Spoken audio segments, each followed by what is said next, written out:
So I can talk more about Obama, but I do want to talk a little bit also about language and memory, because as the great Czech writer Milan Kundera says in the Book of Laughter and Forgetting, the struggle of humankind against power is a struggle of memory against forgetting. And I think that's one of the principal lessons that we take from Orwell and 1984 as well, in terms of how the state tries to control information, tries to control what people are learning.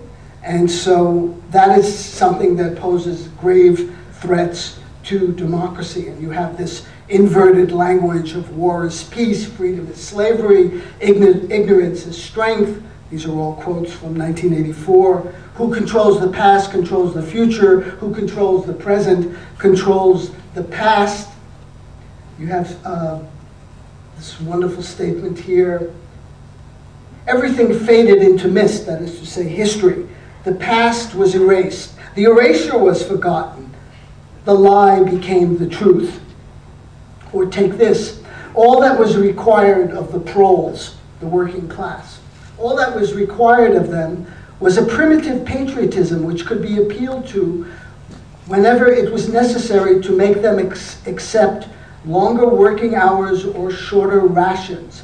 And even when they became discontented, as they sometimes did, their discontent led nowhere, because being without general ideas, they could only focus it on petty specific grievances. The larger evils invariably escaped their notice.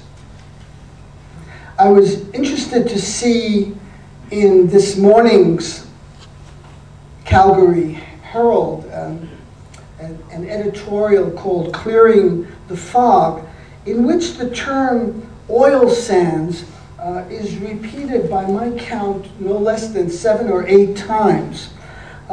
I found that really interesting that they weren't using tar sands, but oil sands, because oil, I guess we all want oil.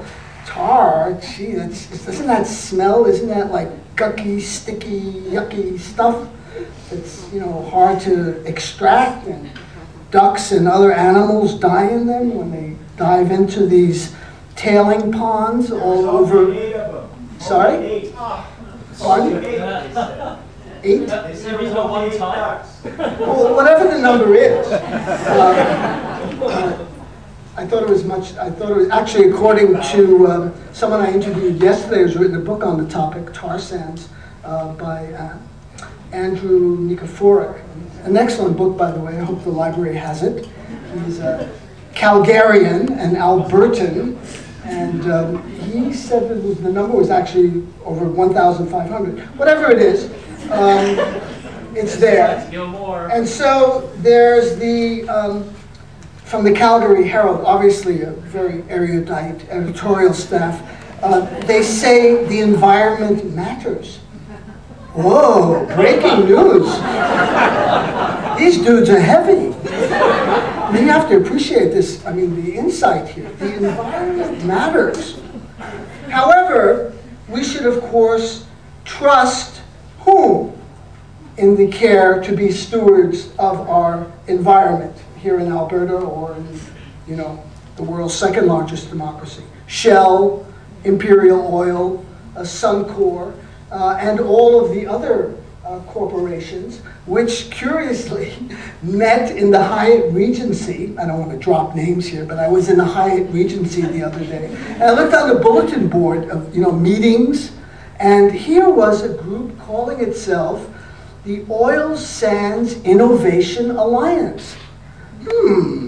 Gee, that sounds promising, or, and then I found out the coverage of it. 12 men, all in suits of course, got together from all of these, the biggest oil tar sands corporations in this country, to meet and to address the issue of the negative publicity that tar sands extraction is receiving, not only in Canada, but to your neighbor in the south. Partly resulting in the postponement of the Keystone XL pipeline, not cancellation. Postponement until after the US presidential election, so we don't know what's going to happen there. So it was interesting. Also Barbara Yaffe, and also in the Calgary Herald, said that, also uses this term over and over again, oil sands, but there seems to be a problem with public relations. And so efforts will be made by this new alliance, the Oil Sands Innovation Alliance, to assuage any fears you or people in the US or anywhere else around the world that somehow tar sands extraction might be contributing to global warming and extreme weather, and further accelerating what Bill McKibben and others call the tipping point. We don't know exactly when that point is going to be reached, but it's pretty alarming if you read the scientific literature, not the propaganda that corporations produce, who literally, I won't speak about Canada, but in the US, buy scientists, purchase institutions, who then issue papers and studies and reports, and then go on National Public Radio or the Petroleum Broadcasting Service, that's PBS, it's kind of like your CBC. I say petroleum because the petrochemical giants are their #1 sponsors. So, this program is brought to you by ExxonMobil or ConocoPhillips or Shell or British Petroleum. They've had to hold off on British Petroleum since the Gulf spill that's kind of tarnished their image, pun intended. And they go on these programs and say, there's no global warming, there's no connection between tar sands extraction or any of the things, these wonderful things that corporations are doing to make our lives better so that we can enjoy the fruits of democracy and prosper as a community.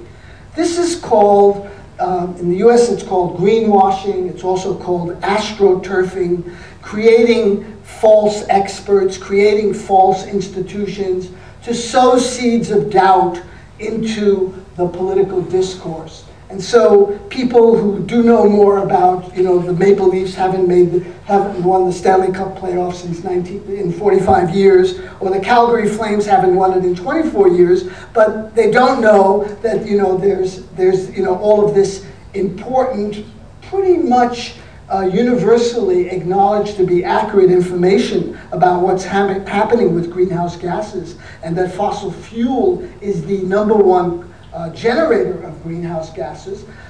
They, are out in, as Orwell and, as Walter Lippmann said, who's like the father of modern American journalism. He's kind of revered as an icon. He called the people a bewildered herd. That's what it's a very elite kind of perspective to have on your fellow citizens. But that was, in the 1920s, he wrote a very influential book called Public Opinion. More about that in a few moments.